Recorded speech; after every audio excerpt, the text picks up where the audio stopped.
Hello everyone and welcome to another English 143 Film Festival behind the scenes. I'm joined with John, Tayler, and Olesya, and they're going to be talking today about their film, which is John, can you take it away?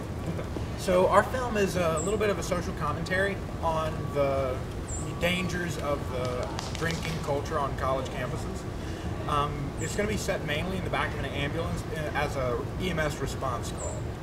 That's fantastic. So how did you guys come to that, and what was the thought process around making this film? I know you guys are all pre-med students, so you have medical background in making this. So like, what went into making the decision to make something like this?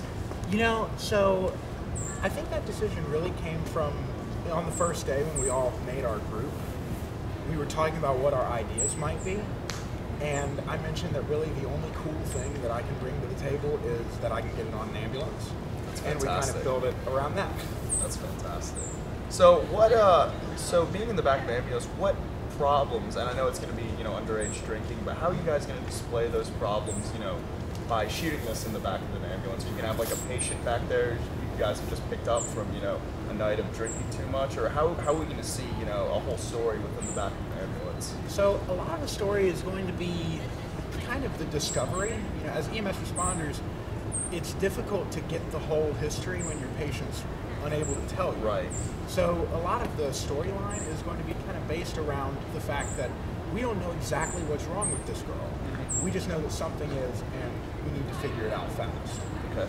We're also going to have kind of a secondary storyline of a student EMT, also in the back of the ambulance, kind of learning that excitement doesn't always necessarily mean a good thing in that line of work.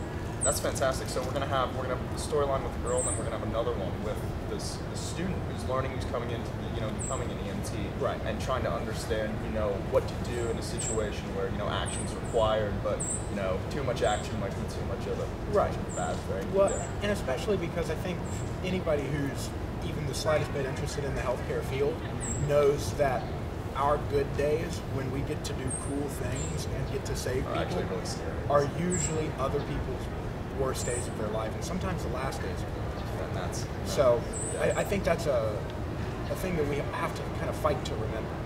Absolutely. No, that sounds extremely interesting. I wanted to ask, how are you guys? So it's gonna be in the back of an ambulance. So it seems the filming of this movie is gonna be very intimate, very up close. You're gonna see a lot of shots of conversations between two EMTs. What techniques did you guys use that to really capture the emotion of what's going on in this enclosed setting in the back of an ambulance? I think a large aspect of it is going to be the confusion. Okay. Yeah, definitely elaborate on that. How's that going to play a big role into it? Well, again, it's hard to kind of discover that history, and that's one of the most important parts about making that diagnosis and deciding what treatments you're going to do. So I think a lot of the mood and feeling of this film is going to be based around, we're cramped in the back of an ambulance. We don't have an entire trauma room. We're in a very small enclosed space, and there's two people working on a patient, and just kind of the hecticness, I don't think that's a word, but we can go with it, absolutely. Of, just trying to figure out exactly what is going on, and I think we're going to try to just play into that as much as we can. Well, that sounds fantastic. So it seems we're going to have a few characters in this, and I wanted to ask, how are we going to see I can maybe see, but how are we going to see a change in these characters? Is there going to be an arc, throughout, especially either with the student EMT or with the regular EMT, or even the girl, per se, that we're going to see, a change from the start of the film to the end of the film? Like, could you elaborate on that? Like, how we're going to see something like that? Without giving too much away. Yeah, of course. No worries. Sure. Without spoiling anything too much. I think the biggest arc is going to be in the student. Okay. And kind of his growth, his experience over that call. I think we're maintaining that the paramedic is static, because I think that's also a good point to make. A lot of people in the healthcare field, who've been doing it for a long time, can get very cynical. Yes. And especially in EMS. So I think that's a good thing that the paramedic is static. I think that's very designed. And I don't want to give too much away about the patients. No, yeah, absolutely. Definitely understand that.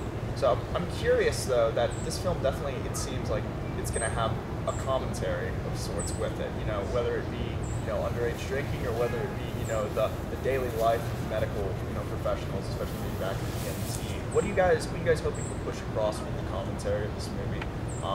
That without, of course, giving away too much of the plot, but like, what was a message that you guys really wanted to have an impact on the viewer? Sure. I definitely think the message that I want to get across, and I'm sure my colleagues have some other thoughts about what's important about it to them, but definitely the most important thing in it for me is the fact that lots of people make decisions every day. All of life is decisions, and some of those decisions are smarter than others. And the dangerous thing is I don't think lots of people really have the image of what an EMS provider sees when they go into a call. So I think it'll be an interesting take for somebody to see like a very accurate, a very realistic portrayal of what we go through, at the end of a call or during a call when something has gone down in somebody's life, and we have to kind of work off of the decisions they've already made. I think it's also really scary how many ambulances you see on campus during the weekends. You're literally just walking, you see like people being unconscious or like nearly dead. So especially when you have students going out to bars, it seems you can hear an ambulance in the background, which is terrifying. Oh yeah, at Randall Towers, it feels like there's an ambulance every week. Right, and those kids, and that's the youngest of the young coming into campus, so that's even more. That's definitely even more scary.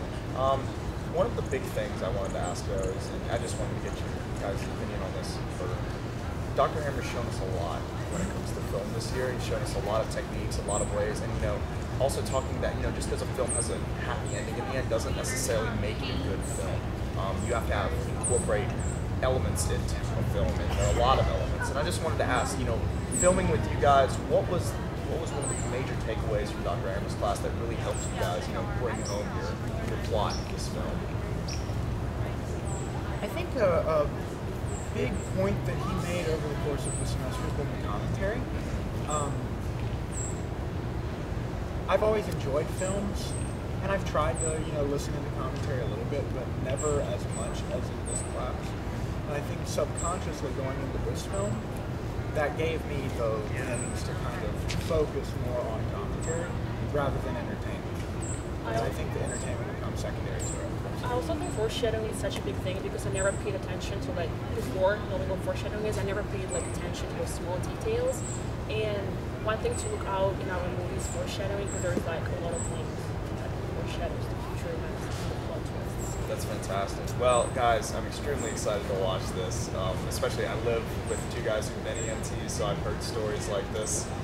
But I've never, of course, seen what goes on inside of one, fortunately. So I'm very excited to see what you guys go through just being this. But that's all the time we have. Again, thank you so much for your guys' time. Really looking forward to seeing this one. Thank y'all.